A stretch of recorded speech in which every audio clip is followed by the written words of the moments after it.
भारत के शान हवे झंडा तिरंगा, इंडियन आर्मी से लिहा न पंगा। वंदे मातरम, वंदे मातरम। भारत के शान हवे झंडा तिरंगा, इंडियन आर्मी से लिहा न पंगा। कबनो आतंक नया आतंक कर पाई देखे वाला भारत माता की जय।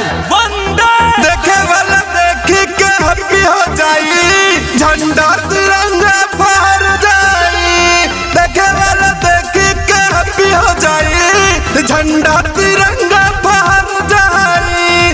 देखे वाला देखी के हैप्पी हो जाई, झंडा तिरंगा फहर जाई। झंडा तिरंगा फहर जाई। Presented by Super Music. Bharat माता की जय।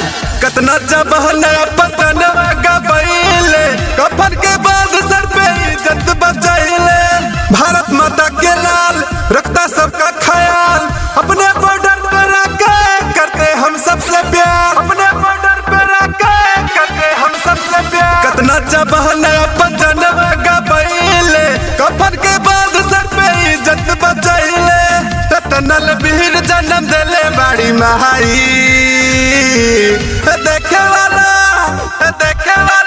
भारत माता की देखे वाला देखी के हैप्पी हो जाई, झंडा तिरंगा फहर जाई। देखे वाला देखी के हैप्पी हो जाई, झंडा तिरंगा फहर जाई। देखे वाला देखी के हैप्पी हो जाई, झंडा तिरंगा फहर जाई। झंडा तिरंगा फहर जाई। भारत माता की सोनू समीर बर्दाश्त नहीं करी है, सीधे घुस पाकिस्तान हमें लड़ी है। बिछा के अपना जाल रखते सबका ख्याल, जो जसवीर अधिकारी उतरते हैं उसका खाल। जो जसवीर अधिकारी उतरते हैं उसका खाल। सोनू समीर बर्दाश्त नहीं करी है, सीधे घुस पाकिस्तान हमें लड़ी है। बटे औकात नहीं कुछ कर पाई, देखे वाला भारत माता की